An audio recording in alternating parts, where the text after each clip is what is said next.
Chapter 35. I am saved by my own doofussness. Turns out, dying has a theme song. It's called Strawberry Fields Forever.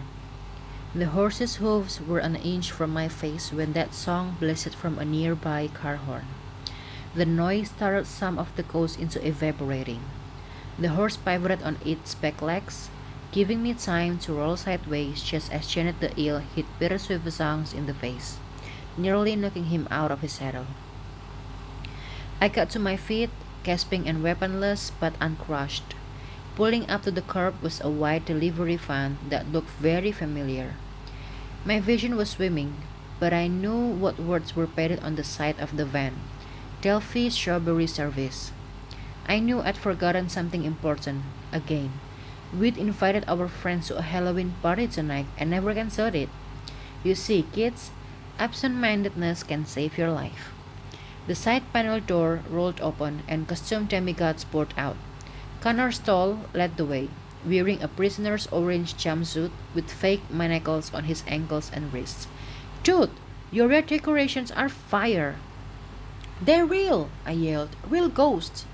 More demigods emerged from the van. Clovis from the Morpheus cabin, wearing a nightgown, nightcap, and slippers, which was not very different from how he usually lounged at camp. Harley from Hephaestus, the youngest of our campers, encased in a celestial bronze Iron Man suit he'd probably made himself. Valentina Diaz from Aphrodite, dressed in a black 1940s evening gown with white gloves, a broad-brimmed hat, and 20 different strings of pearls around her neck. Valentina scanned the ghostly horde. Gross! Can we fight them? Yes, please! Annabeth yelled from the porch. Our friends charged into battle. Clovis waddled among the possessed people, yawning as he went. Coming from a child of Morpheus, that yawn was more infectious than the plague. The possessed crumpled on the spot and began to snore. Meanwhile, Connor and Valentina and half a dozen other demigods waded into combat. Connor was pretty effective with his costume manacles. Harley was a walking battering ram in his bronze man suit. Valentina's pearls doubled as lasso, carotting trash spirits, slashing costumes into shreds. Gale, Hecuba, and Nope pounded around the yard, alternately baiting the dead and sniffing the newcomer demigods like, "Oh, hi, are you my friend?" More passengers emerged from the van. I spotted Juniper with some other dryads and satyrs. She heard Grover across the street shouting for help, got a fierce look in her eyes, and handed one of the other dryads a big terracotta vase she was carrying. I guess it contained a cutting from her life source juniper bush. Hold my pot, she ordered. Then she marched off to help her boyfriend. I was feeling relief until a rapier slashed the air just shy of my nose. Officer Pitt had regained control of his horse. You must die, Stuyvesant said. Witches, heretics, my mother's minions. Dude, give it a rest, I grumbled, dodging another swing. My sword was nowhere to be seen. I patted my pockets. The pen would eventually return to me, but it hadn't yet, and I didn't have time to wait. Out of the corner of my eye, I saw Annabeth on the porch, holding the spirit army at bay. She remained on one knee, her arms sinking lower and lower as she struggled to maintain the torches. I needed to help her, but Officer Pitt was still in my face. Little help here? I called out. The eels flew in, wrapping themselves around Pitt's arms and necks, accessorizing his blue uniform with lovely yellow coils. Stuyvesant gurgled and struggled, trying to shake them. Then a large figure came around the front of the van. I guess I hadn't seen him yet because he'd been fighting across the street. It was our old friend Argus, camp security officer, van chauffeur, and the most useful combat Uber driver you could ever want. He had bright blue eyes all over his massive body. For Halloween, he'd chosen the Amelia Earhart look. He'd donned old-fashioned pilot short purse, leather boots, and a long white scarf. Across his bare chest and arms, he'd covered each eye with an aviator's goggle, so he looked like a massive suction cup experiment gone wrong. He strode toward Officer Pete, cut his arms under the belly of the horse, and lifted it over his head, Pete, eels, and all. Arcus, by the way, is pretty strong. I wasn't an expert on proper horse lifting techniques, but Arcus loved the Pegasi at camp, so I figured he would be careful not to harm the animal.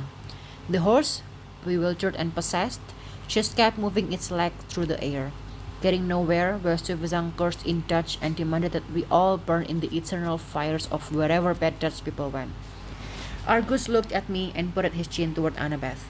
Go! I sprinted for the porch. Our friends had evened up the fight, but the spirits still wouldn't go away. All we could do was distract them, take away their toys, people, costumes, garbage, and try to avoid getting our own souls trained to the tracks. We needed to end this. I made it to Annabeth's side. She was so dazed she almost brained me with a torch before she realized I wasn't a ghost. Hi, she wheezed. We need to cross the torches, I said. Both of us, together. We tried that. Again, I said. Westuvazang is distracted. Pete peeled Pickwick the eel off his jack-o'-lantern face and tossed him aside. Argus's arms were starting to shake under the weight of the horse and rider. We can't risk it, Annabeth said. The spirits will break through. The ghost met her point by rushing the front door. The fires held them at bay, but the whole house shook under the assault. Annabeth staggered, her back now against the door. The door knockers screamed and pleaded for their lives. Annabeth tried to cross the torches by herself, but she didn't have strength. Too heavy. Hey, wise girl, I said, trying to keep the panic out of my voice. Be wise. I don't know much, but I do know we're stronger together. Always. I'd finally found an argument Annabeth couldn't counter. She grunted assent and let me take the torch from her left hand. The world seemed to cut and darken along with the torchlight.